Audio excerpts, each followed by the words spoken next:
If there's one thing you can count on from our team, is that we will always give you an honest opinion. So when we started seeing articles, seeing headlines, and groups forming online that were gaining traction about a possible serial killer in New England, we obviously paid attention.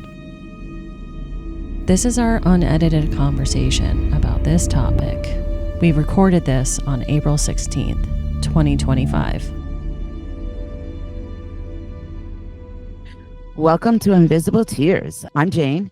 I'm here with Amanda and Drew. We kind of want to put a little teaser out there right now.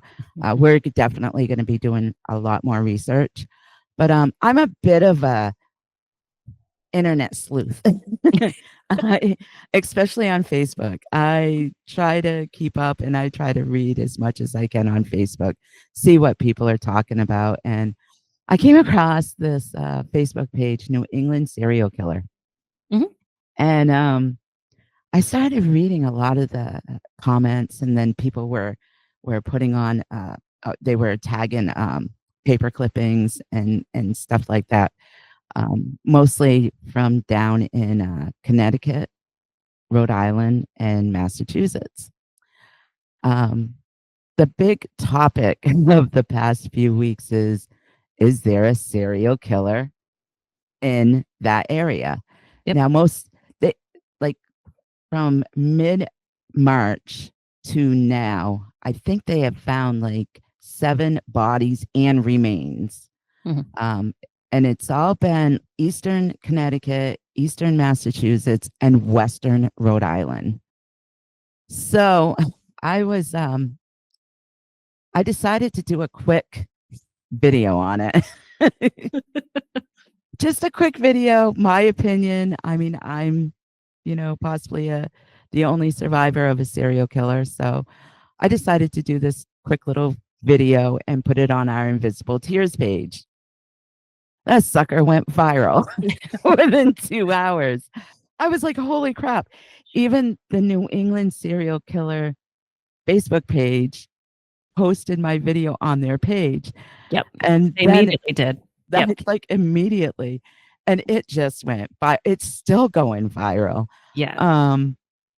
So I was like, oh my God, I'm so intrigued with this. I'm super intrigued with how many bodies that they have found, not just in the past month, but in the past couple of years in those areas. Yep. Never mind the amount of missing people.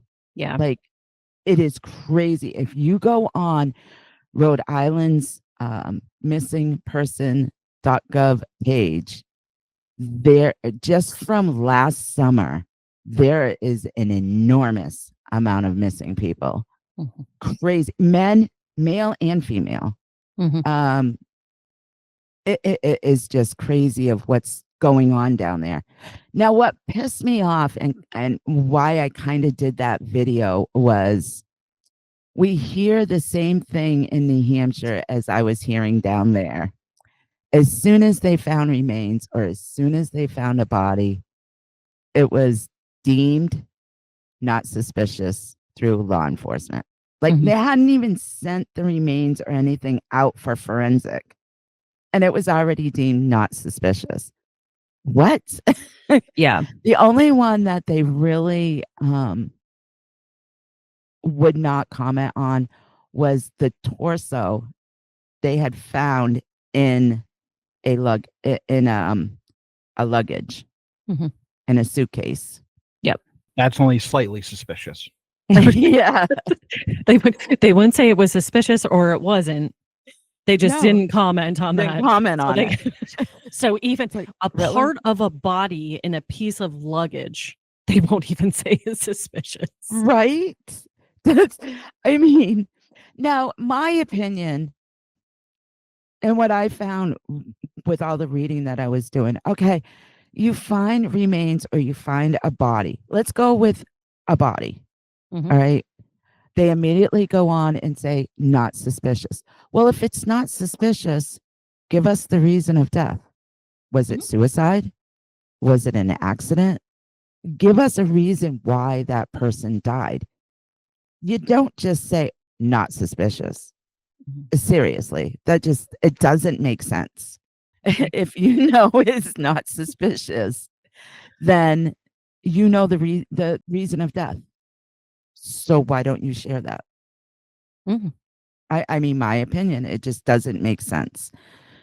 So I'm going to be pretty vocal on all this that's going on because, for one, it is crazy that there's so many missing and so many bodies and so many remains just all of a sudden flourishing. Also, I'm not impressed with how law enforcement has been dealing with all this with press releases. Mhm. It's just not right. For one, a lot of people, especially the weather is getting better. A lot of people go walking on trails. A lot of people go running on trails. It's going to be, people are going to be outside. A lot of these remains and a lot of these bodies they found went missing last summer. Yeah. So give people a heads up, be more vigilant. You go on trails or you go running, bring somebody, buddy system, or you don't wear earbuds or don't have the music loud or whatever you're listening to loud. Be aware of your surroundings. This is what law enforcement should be telling people. Yeah. Is be vigilant, be aware of your surroundings, carry pepper spray or whatever. Yeah. Have some sort of protection, right? Yeah. With you. I guess they're probably trying to like walk that fine line, right? On not trying to make people panic and also not impact the economy with tourism with the nice weather coming up. Because let's just be real and state the obvious out loud. But case in point, what's happened? There's been so many articles that have actually been written because of this conversation that's actually occurring online. There's police departments responding to this with the press releases about possible serial killers and that sort of thing. And there's articles being written about the reaction like this. There's too many bodies in too many situations for you to keep on just standing there and saying not suspicious. Yeah. So Yeah. pivot, listen to what people are saying, and start doing your job. Yeah, exactly. Protect and serve. Yeah, I mean, Fox News did a great article, which they ended up emailing me and wanted to quote me on a few things. And but they did a great article really describing like what is going on and the lack of law enforcement attention or the lack of law enforcement information on all this. If you don't want people to be scared, you have to come forward and give more information. Right. I mean, when they find a body and they know the manner of death, do a news report. Say, yes, we found this body. This was the manner of death. We believe it was suicide. Da da da da da. Don't dismiss it. Don't dismiss it. And it's just not suspicious. I hate that. I hate that so much. It's almost like they're trying to deceive the public, like with information. And it's like they think we're stupid. Like, I'm not stupid. I see what's going on. Yeah. And a lot of people see what's going on. I mean, there's so many Facebook pages right now talking about this. It's like, hello. If other people are talking about it and people see it, what makes you think that we don't? As far as law enforcement. So I'm not really impressed with them down there right now. I did hear that FBI was brought in.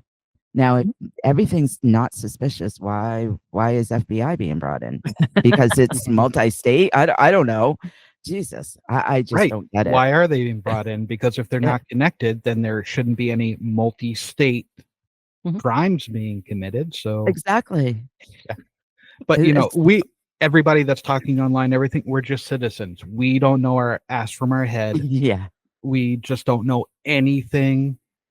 police are the authorities. They're the only ones that know how to actually look at evidence, investigate, and think outside the box. They're the only ones that can.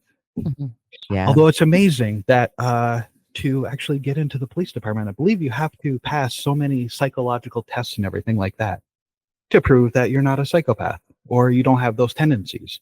Mm-hmm. But then those are the same people that we expect to get into the minds of a psychopath to figure out how they committed the crimes.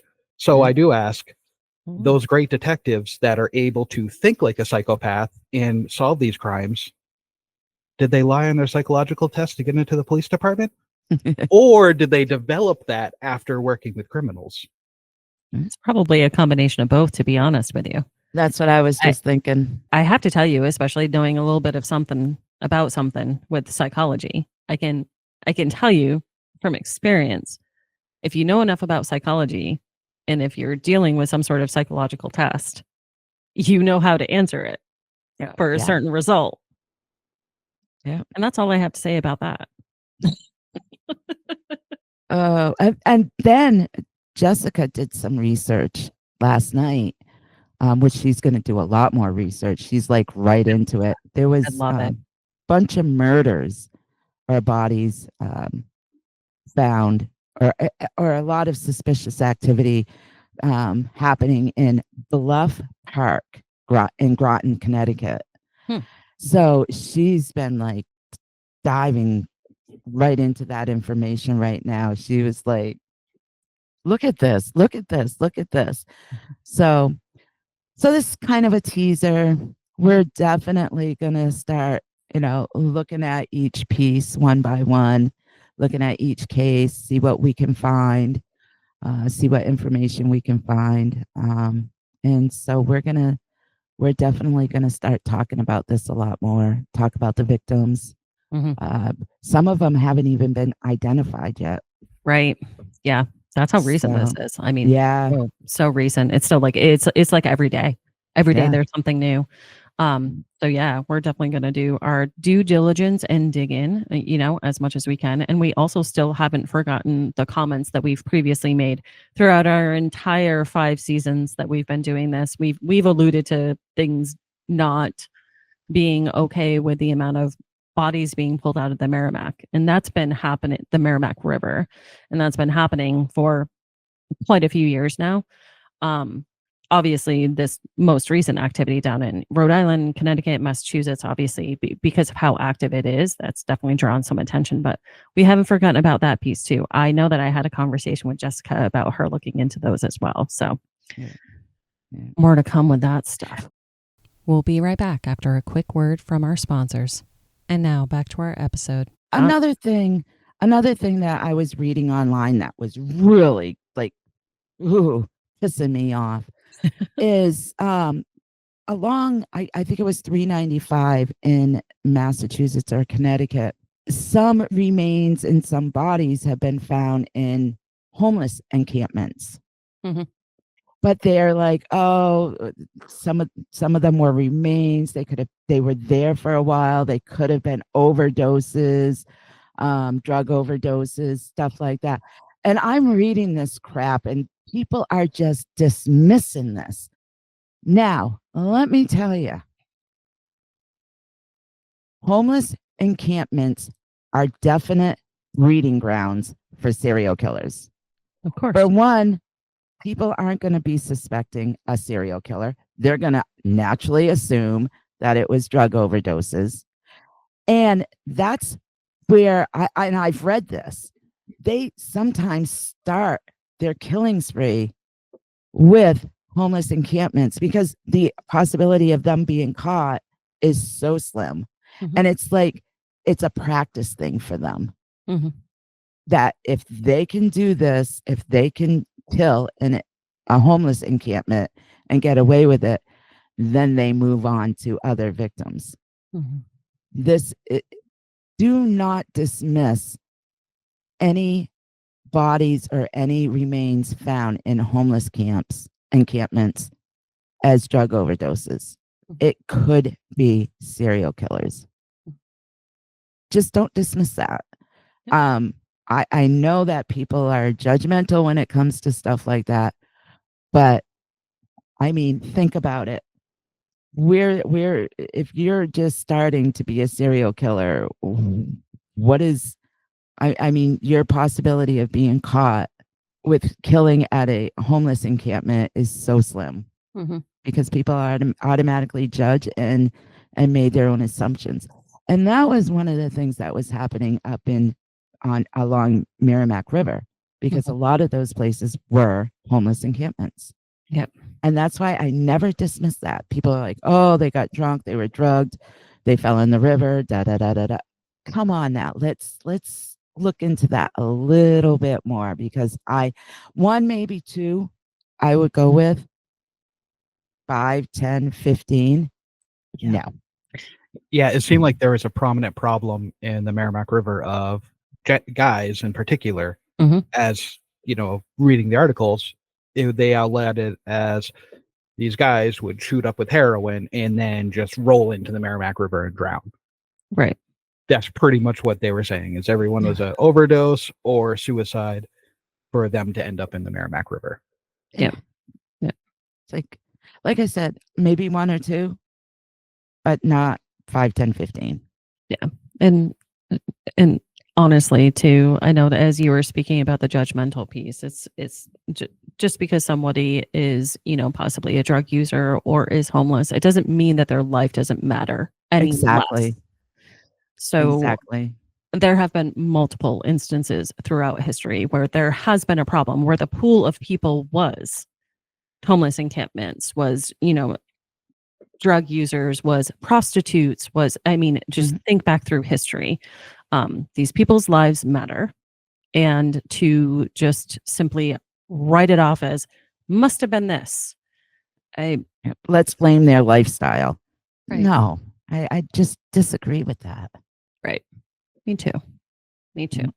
And this sort of thing along that area of the Massachusetts, Connecticut, Rhode Island border, it's not uncommon. As we started this discussion, it actually reminded me of a case I'd heard about that happened in Worcester in the early 2000s. Between 2002 and 2007, there was expected to be 5 victims, prostitutes that were killed in Worcester. And it only caught my attention because I was actually going to school right outside of Worcester during this time period. Okay. Had no idea that there was a serial killer. I didn't even know that there was prostitutes in Worcester. I probably would have had a hell of a lot better time in college if I had known that. Because the area that they were found, I'm like, oh yeah, that's where we hung out. That's where we went. You probably walked by them and didn't even know it. Could have gotten laid so many more times. What is one of those going? Your mother is listening. I know. Your mom's like, Andrew, you can hear her. But yeah, it's one of those though. Even being down in that area, didn't hear a single word. And it was literally, I was down in that area from 2004 to 2008, and we didn't hear anything about it. Going to Worcester at least once or twice a week, never heard anything about it. So yeah. At least, Jane, with you getting it out there, it might let people know that are living in that area that there is something going on. Now, could they all be suicides? Could they all be natural causes? Yes. But the chances of that actually being true and there not being something weird going on, I would lean a little bit towards more the, there's something going on. Let's just kind of look at it a little bit better. Yeah. That's what I want to do, because I there is something going on. And, you know, now see everybody's saying, you know, serial killer, not all the cases are connected. Well, there could be 2 serial killers. There could be 3. They could be reading everything that's going on these Facebook pages and be like in competition with each other. You don't know. There's sick people out there. So yeah, and a lot of people do think that whoever is killing, or they are monitoring, or even commenting on these Facebook pages, which was kind of interesting to me. It's super, super common for that to happen, right? A huge major piece of this psychopathy with serial killers is inserting themselves, or at least monitoring. Look at our personal experience firsthand. Just I'll remind you guys that during the second season, remember Bob? Oh, yes. So unbeknownst to I remember us, Bob. Right, unbeknownst to us, we started getting communications and emails into, just our podcast email. He got very irritated when I tried to respond, need to speak directly to Jane, and just given the back and forth that occurred, the second that John Philpin reviewed it, he was like, nope, stop communicating with this person. I have a strong belief that this is actually one of the prime suspects in another serial killing case. So it's like, and just because of John's vast knowledge of so many different cases, certainly respect his opinion and obviously took that advice. Case in point, that's like someone inserting themselves into something. He was literally trying to insert himself into the Connecticut River Valley cases. Yeah. And with you directly, the only known survivor, right? Yeah. So it happens. Yes, it does. Insertion happens. Yeah. I forgot about Bob. We never heard from him after that.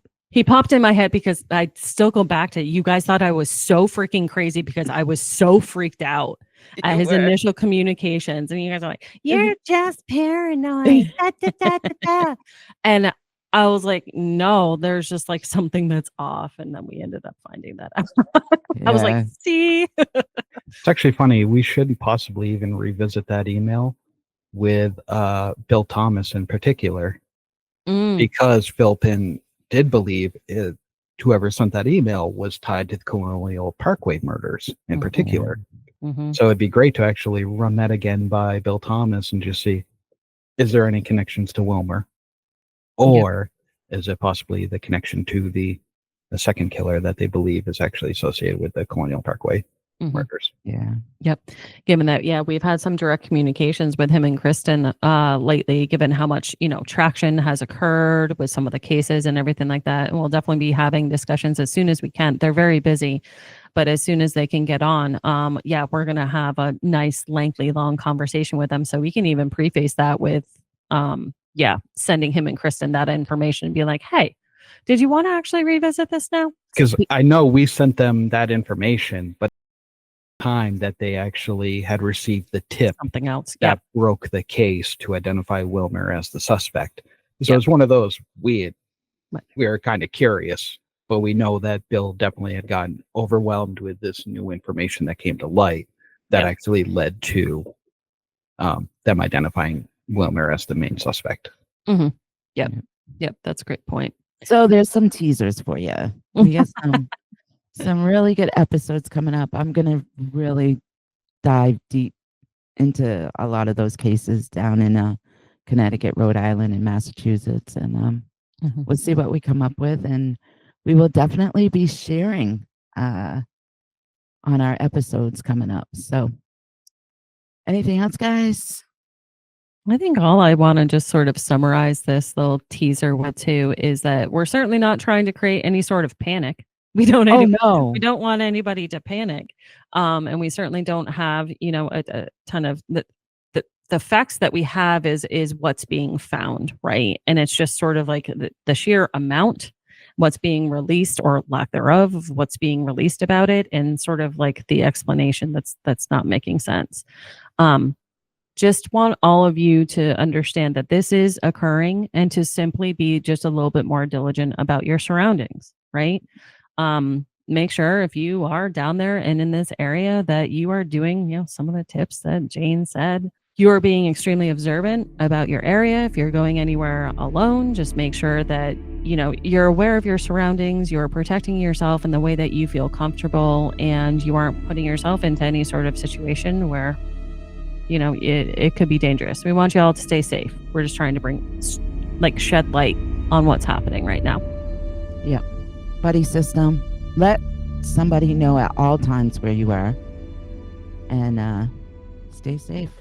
And if you try to get a soda out of a soda machine and it eats your cash, just say, fuck it, turn around and go to a different place. Yep. Jump in your car and leave.